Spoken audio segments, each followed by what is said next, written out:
하나님께서 대림절 둘째 주일 우리에게 주시는 말씀은 구약성경 시편 42편 1절로 2절의 말씀과 요한복음 4장 23절로 24절 말씀입니다. 먼저 구약성경 시편 42편 1절로 2절 말씀을 우리 다같이 한 목소리로 봉독하겠습니다. 시작. 하나님이여, 사슴이 시냇물을 찾기에 갈급한 같이 내 영혼이 주를 찾기에 갈급하니이다. 내 영혼이 하나님 곧 살아계시는 하나님을 갈망하나니 내가 어느 때에 나아가서 하나님의 얼굴을 배울까. 아멘. 요한복음 4장 23절로 24절의 말씀 다같이 봉독하겠습니다. 시작. 아버지께서 참되이 예배하는 자들은 영과 진리로 예배할 때가 오나니 곧 이때라. 아버지께서는 자기에게 이렇게 예배하는 자들을 찾으시느니라. 하나님은 영이시니 예배하는 자가 영과 진리로 예배할지니라. 아멘. 할렐루야. 성탄의 계절 예수 그리스도의 은혜가 우리 성도님들 가운데 있기를 축복합니다. 지난 12월 23일 늦은 밤에 윤석열 대통령이 비상계엄령을 선포했습니다. 그때 많이 놀라셨죠? 저는 그 다음날 새벽에 기도 마치고 뉴스를 보고 놀랐습니다. 사회 각계뿐만 아니라 한국교회도 이에 강한 비판과 우려를 표명했습니다. 우리가 나라를 위해서 기도할 때라고 생각됩니다. 성도 여러분, 우리 교단에 신앙 고백서가 있어요. 한번 비춰주시면 좋겠는데요. 세상을 향한 교회의 역할에 대한 이야기가 있는데 제가 읽어드리겠습니다.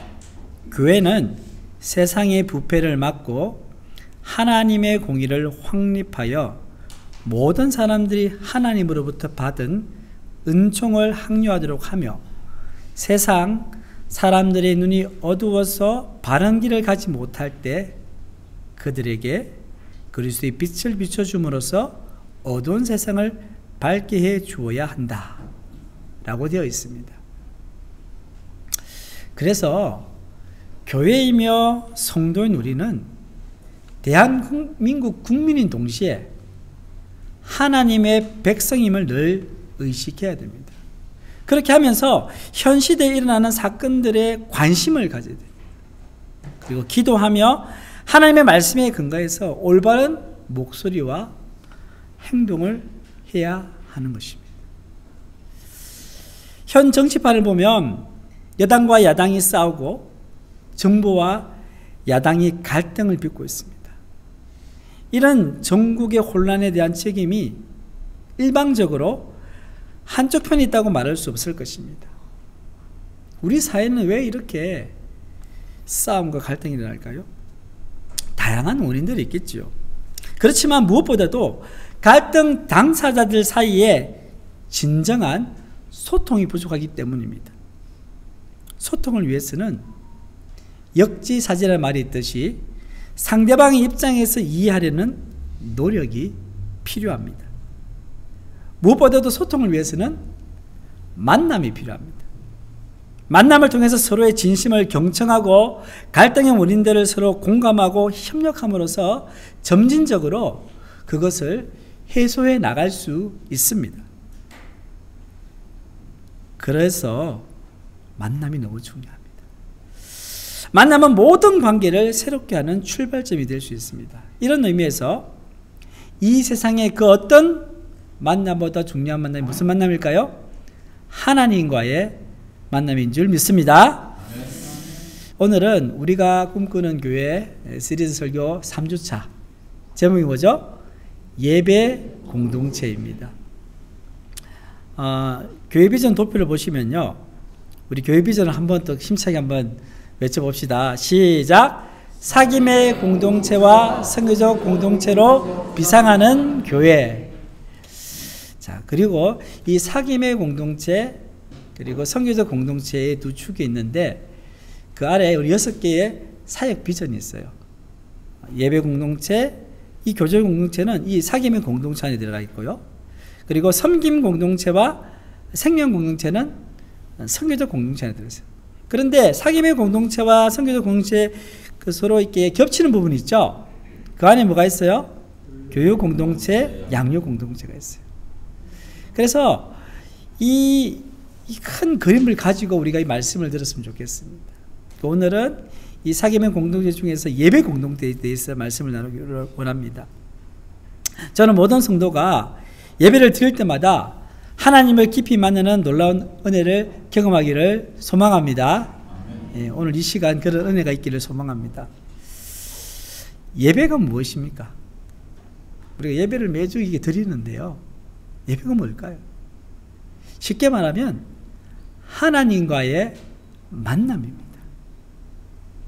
그리고 하나님과의 사귐입니다. 우리 교회가 사귐의 공동체가 되기 위해서는 가장 중요한 것이 바로 예배라고 말씀을 드렸습니다.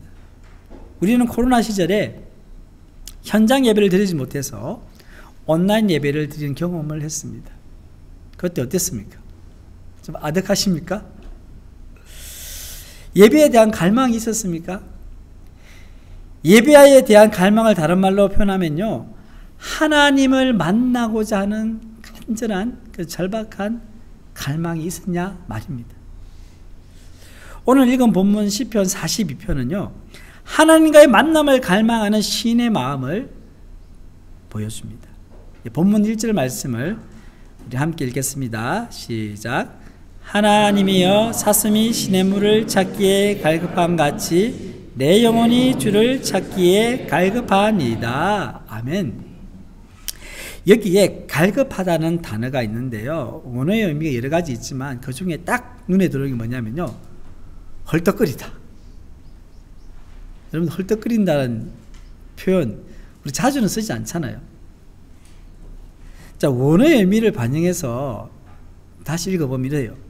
하나님이여 사슴이 시냇물을 찾기에 헐떡거리는 것 같이 내 영혼의 주를 찾기에 헐떡거립니다. 좀 천박하게 들립니까? 여러분, 신앙은 실제입니다. 리얼입니다. 리얼. 물을 오랫동안 마시지 못한 사슴이 시냇물을 찾아다닌다고 한번 상상해 보십시오. 여러분, 그 입에서 그냥 뭐 온갖 소리가 다 나지 않겠어요? 헉헉거리면서. 그 갈급함이요, 이 헐떡거린다는 단어를 통해서 정말로 리얼하게 다가옵니다. 여러분, 제가 인터넷 검색을 해보니까요, 무리 없이 생존할 수 있는 기간은요 평균 3일에서 일주일이라고 합니다. 반면에 음식 없이 물만 섭취할 경우 최대 얼마나 살 수 있을까요? 한 달에서 2달까지도 생존할 수 있다고 합니다. 사람에 따라 다르지만요. 그래서 이 목마름은 배고픔보다 더 강렬한 것입니다. 시냇물을 찾기에 헐떡거린다는 것은요, 목말라 죽을 지경이라는 말입니다. 동시에 물 위에는 아무것도 생각하지 않는 것을 이야기합니다. 물 그것만을 그냥 생각하는 거예요. 물. 그게 헐떡거리는 거예요. 그것이 갈망하는 거예요. 여기에서 우리는 예배를 드릴 때 성도의 자세를 알 수 있습니다. 사슴이 물을 찾기에 헐떡거리는 것처럼 우리는 하나님을 만나기 위해 헐떡거립니까? 어떻게 보면 천박한 표현일 수 있는데요, 성경은 하나님을 향한 갈망을 이렇게 실제적으로 묘사하는 거예요. 이는 예배 드릴 때 하나님 한 분만을 생각하는 것이며 하나님이 주시는 말씀과 은혜가 무엇인가를 초미의 관심사로 두는 것입니다. 마치 어미새가요, 먹이를 가져왔어요. 그 어린 새가 어떻게 합니까? 입을 쫙 벌리고 누굴 봐요? 어미새를 보면서 그냥 입을 벌리는 거예요. 뭐든지 떨어지면 먹으려고. 바로 그런 모습을 볼 수 있습니다. 본문 이전의 말씀 함께 읽어보도록 하겠습니다. 시작.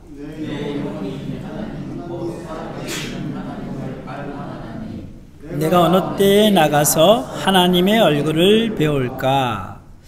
여기서 갈망하다 이 단어의 원어적 의미도요, 목마르다, 갈증나다입니다. 이는 본문 1절에 갈급하다와 뜻이 비슷하죠. 그래서 하나님을 향한 갈급함, 하나님을 향한 갈망은요, 다른 말로 표현하면 하나님을 향한 사랑입니다. 우리는 하나님을 사랑하기도 하지만 세상에 속한 것들도 사랑합니다. 자, 무언가를 사랑한다는 것은요, 잘 들으셔야 됩니다. 무언가를 사랑한다는 것은요, 무언가를 욕망한다는 뜻이기도 합니다. 욕망한다. 일반적으로 욕망한다, 욕망, 이런 말은요, 약간 부정적으로, 그죠? 되게 세속적으로 들립니다. 사실 이것은요, 인간이 가진 본성을 가장 잘 표현해주는 말이기도 합니다. 인간은 살아있는 한 끊임없이 무엇인가를 욕망하게 되어 있습니다. 그래서 어떤 신학자는요, 이렇게 말했어요. 인간의 바람과 갈망과 욕망은 인간 정체성의 핵심이며 우리의 행동과 태도가 흘러나오는 근원이다. 좀 어려운 말 같죠, 그죠? 그러니까 인간의 바람과 갈망과 욕망이 인간 정체성의 핵심이 뭐냐면 내가 바라는 것, 내가 갈망하는 것, 내가 사랑하는 것이 바로 나라는 거예요. 그래서 그걸 통해서 우리의 행동과 태도가 결정되어진다는 거예요. 그러니까 나 자신이 뭘 욕망하는지, 뭘 좋아하는지 그걸 분명히 알면 내가 누군지를 알게 된다는 거죠. 자, 여기서 질문 하나를 드리겠습니다. 우리가 이제 어떤 물건을 구입할 때 이성과 감정 중에 어떤 영향을 많이 받는 것 같습니까? 이성과 감정. 이성이라 하면 생각이죠, 그죠? 머리에서 나오는 거예요. 감정은 뭡니까? 마음이에요. 가슴에서 나오는 거예요. 자, 마트나 이제 시장에 갑니다. 보통 이제 이성적인 분들은 이제 보통 이제 적어가죠. 구매 목록을 딱 적어갑니다. 자, 이게 아주 이성적인 행동입니다. 자, 그런데 막상 가서요, 자, 마트를 둘러보고 시장을 둘러보다 보면 물건도 보고 전문가 이야기도 해보고 이거 새로 나왔네 하면서 막 눈이 돌아갑니다. 자, 그러다 보면 어떻게 됩니까? 감정의 동요가 생겨요.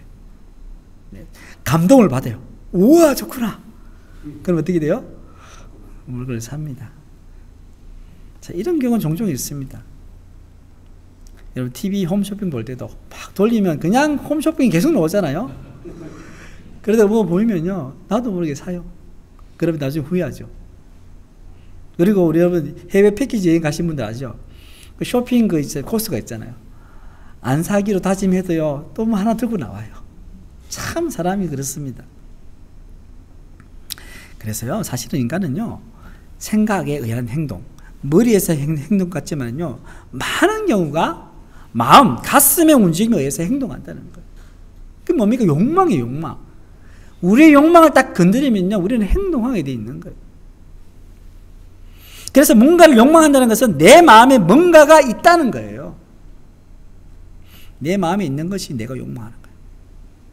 예배의 대상인 하나님이 우리 머리에 있을 때와 우리 마음에 있을 때, 우리 가슴에 있을 때 우리가 드리는 예배의 자세는 완전히 달라집니다.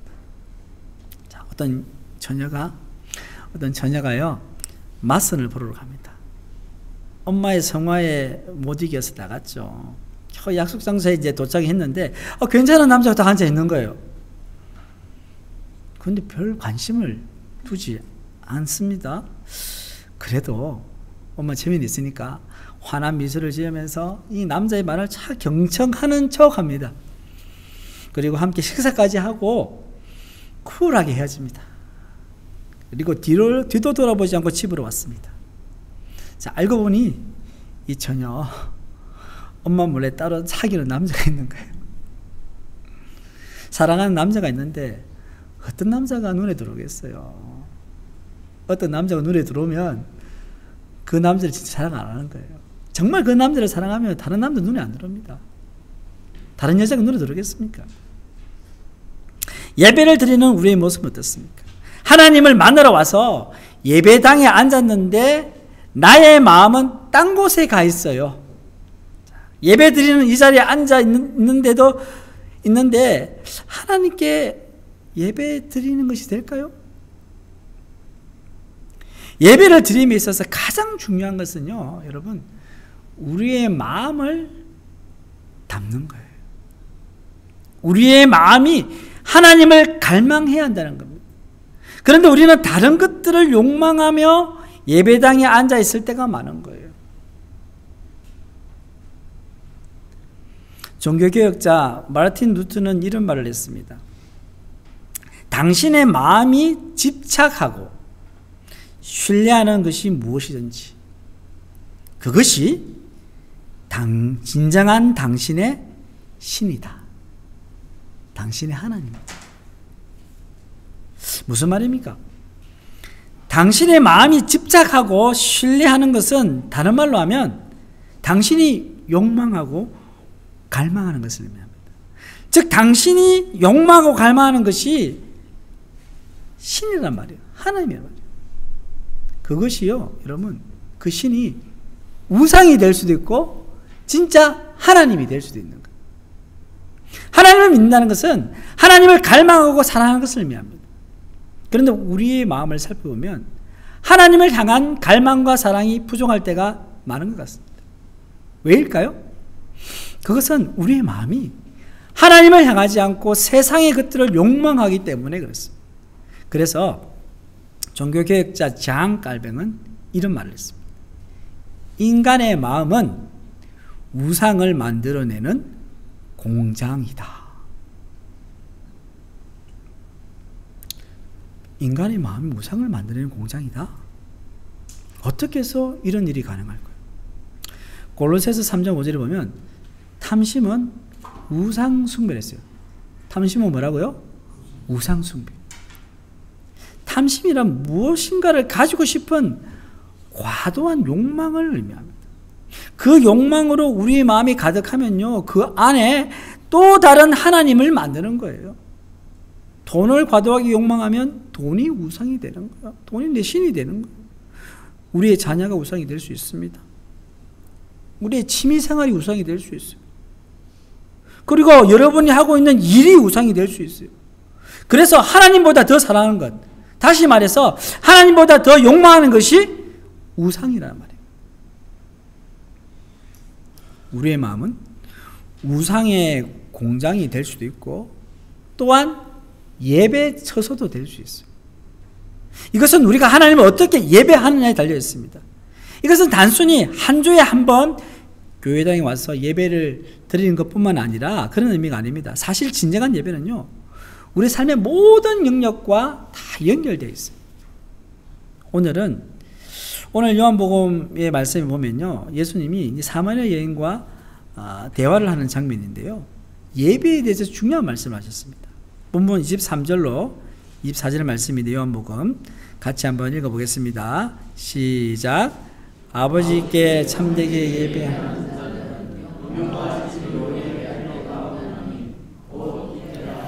아버지께서는 자기에게 이렇게 예배하는 자들을 찾으시느니라. 하나님은 영이시니 예배하는 자가 영과 진리로 예배할지니라. 아멘. 예수님이 말씀하시는 진정한 예배는 어떻게 드리는 예배입니까? 영과 진리로 드리는 예배입니다. 자, 첫째, 영으로 예배를 드린다는 것은 무슨 의미일까요? 자, 영은 성령을 의미합니다. 예수님을 믿고 하나님의 자녀가 되는 것이 성령의 역사로 가능했습니다. 여러분들 이 자리에 계신 게 다 성령님의 역사예요. 이처럼 예배를 통한 하나님과의 만남과 기쁨 교제도 성령님의 도우심이 필요하다는 말씀입니다. 우리 마음에 세상에 다른 것들이 있는 것이 아니라 성령 하나님이 충만히 계셔야 진정한 예배를 드릴 수 있습니다. 그래서 우리가 예배를 드릴 때 철저히 성령의 도우심을 위해 기도해야 하는 이유가 바로 여기에 있습니다. 성도 여러분, 주일 예배를 드리기 위해서 적어도 토요일 저녁부터는요, 마음의 준비를 하셔야 돼요. 자, 오늘 주보를 한번 보시면 뭐가 나옵니까? 좀 바뀐 게 있죠? 다음 주일 안내가 나와요. 그 예고에 보면요, 설교 예고도 나갑니다. 그래서요, 자, 토요일 날 저녁에 지난 주일 주보를 딱 꺼내서는 내일 말씀이 사도행전 2장 41절 47절이구나 한번 읽어보는 거예요. 예배를 기도하면서 성령의 기름 부으심과 하나님의 은혜를 위해서 기도해 보는 거예요. 미리 헌금도 준비하고요, 예배 때 입고 갈 옷도 준비합니다. 예배를 위한 이 모든 행위가요, 예배, 하나님을 예배하는 것에 포함되는 거예요. 여기에 앉았다고 예배 드리는 것이 아니라 벌써 토요일 날 저녁부터 예배에 들어가는 거예요. 이것이 하나님께 드리는 예배에 우리의 마음을 담는 행위예요. 준비하는 것. 옛날 우리 신앙의 선배님들, 아마 이 자리에 계신 분들도 아실 거예요. 주일 헌금을 준비하는데요, 옛날에는 이 고개전 집회가 많았잖아요. 어떻게 했다고 합니까? 다리미로 쫙 다려가지고는요, 그걸 거의 봉투에 넣어서 그렇게 헌금을 드리는 거예요. 여러분, 예배는요, 정성이에요, 정성.